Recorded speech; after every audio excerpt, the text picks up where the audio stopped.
நம்மளோட ஈகோவை அடிச்சு தூள் ஆக்கினாதான் நமக்குள்ள ஆன்மீகம் நுழையும்.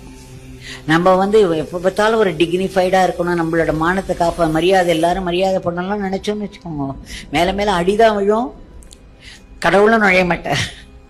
அதனால அன்னைக்கு அப்படி ஒரு அழுது ரோடெல்லாம் அழுதுன்னு போயிருக்கேன். நான் பஸ்ல உட்காந்துட்டு அழறே எல்லாரும் கண்டக்டர் பாக்குறான், பஸ்ல இருக்கிற அத்தனை பேரும் பாக்குறான். ஒரு அம்மா பக்கத்துல வந்து உட்காந்து, அம்மா யாராவது வீட்டுல செத்து போயிட்டாங்களா அப்படின்னு கேட்கிறான். அப்படி ஒரு துக்கம். ஒரு நிமிஷத்துல நம்மளை அப்படி டிஸ்மிஸ் பண்ணிட்டாரே. நம்ம எப்படி ஒரு ஆசையோட பார்த்துட்டு இருந்தோம். அப்படின்னா நம்ம பார்த்ததெல்லாம் உண்மை இல்லையா? அது அதுல ஏதாவது நம்ம மாயை பண்ணிட்டோமா அப்படின்லாம் ஒரு சந்தேகம். அழறே கரெக்டா அந்த ராமர் கோவில் மதுராந்தகம், அந்த மதுராந்தகத்துல அந்த ராமர் கோபுரத்தை பார்த்து அதை தாண்டேன். அத்தனை கண்ணீரும் அப்படியே ஒரு பிளிஸ்ஃபுல் எக்ஸ்பீரியன்ஸ் ஆயிடுது.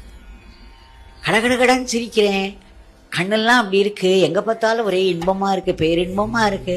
எதை பார்த்தாலும் அப்படியே உள்ளேந்து அப்படியே அன்பு பொங்கி வருது, ஒரு இன்பம் பொங்கி வருது.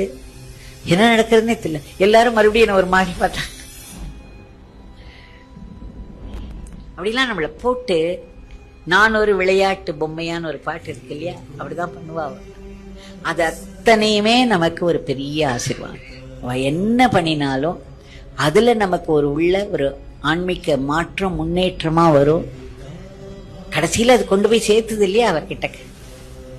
அதுதான் ரொம்ப ஆச்சரியமான விஷயம். அதனால எதுக்கு சொல்றேன்னா, எத்தனை தடவை நம்ம ஃபெயில் ஆனாலும் பரவாயில்ல, குருமார்கள் நமக்கு பலவிதமான டெஸ்ட் கொடுப்பா.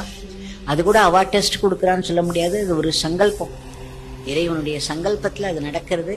அதுல நம்ம எவ்வளவு தடவை ஃபெயில் ஆனாலும் நம்ம கவலையப்பட வேண்டும். எதுகிட்டேருந்து வருது? சோர்ஸ் கிட்டேருந்து வருது இல்லையா? அது அத்தனையும் ஆசீர்வாதம்.